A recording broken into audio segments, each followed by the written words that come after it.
ਲਾੜਾ ਖੜਾ ਆ ਮੁੰਡਾ ਨੀਂਗਰ। ਇਹ ਅੱਜ ਦਾ ਨੀਂਗਰ ਆ, ਕੱਲ ਦਾ ਨੀਂਗਰ ਹੋਰ ਸੀ। ਕੱਲ ਦਾ ਆ ਸੀਗਾ। ਹਾਂ ਠੀਕ ਆ ਨੀ? ਰਾਤ ਦੇ ਵੇ ਹਾਲਾ ਵੀ ਚੇਂਜ ਕਰ ਦਿੱਤੀ ਇਹਨੇ। ਨਹੀਂ ਨਹੀਂ ਕਿਆ ਵਾ ਪੂਰਾ ਫਰੈਸ਼ ਆ। ਉਹ ਇਹਨੂੰ ਖੀਰ ਲੜ ਗਈ ਆ ਰਾਤ। ਤੇਰੇ ਤਜਰਬੇ ਬਹੁਤੇ ਆ।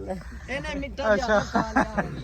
ਬਾਕੀ ਇਹ ਪੰਜਾਬ ਦੀ ਇੱਕ ਵੀ ਸਕਾਫਤ ਆ ਕਿ ਜਦੋਂ ਵਿਆਹ ਹੋ ਜਾਂਦਾ ਨਾ, ਕੱਲ ਵੀ ਦੱਸਿਆ ਸੀ, ਉਹਦੇ ਖੇਤਾਂ ਨੂੰ ਨਿਕਲਦੇ ਆ ਤੇ ਸੈਰਾਂ ਸੂਰਾਂ ਕਰਦੇ ਆ। ਯਾਰ ਬੇਲੀ ਆ, ਕੋਈ ਛੜੇ ਆ, ਕੋਈ ਵਿਆਹੇ ਆ, ਕੋਈ ਕੁਆਰੇ ਆ।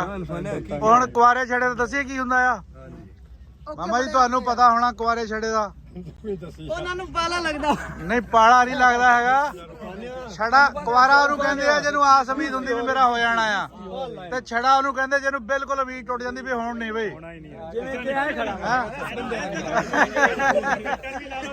ਇਹਦੀ ਉਮੀਦ ਟੁੱਟ ਗਈ ਹੈ। ਕਿਆ ਬਾਤ ਆ। ਇਹਦੀ ਉਮੀਦ ਵੀ ਟੁੱਟ ਗਈ ਆ ਵਿਚਾਰੇ ਦੀ। ਇਹਨਾਂ ਵੀ ਧੱਕਾ ਹੀ ਹੋਇਆ ਆ। ਇਹਨੇ ਹੁਣ ਪੁਰਜ਼ਾ ਹੀ ਖਰਾਬ ਆ।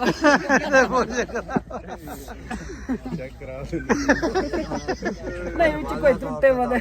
ਹਾਂ ਨਹੀਂ, ਸਿਰ ਪੈ ਜਾਣੀ ਮਸ਼ੀਨਰੀ। ਕੱਲ ਪਵਾ ਨੂੰ ਰਾ ਹਾਂ ਆ ਜਾ।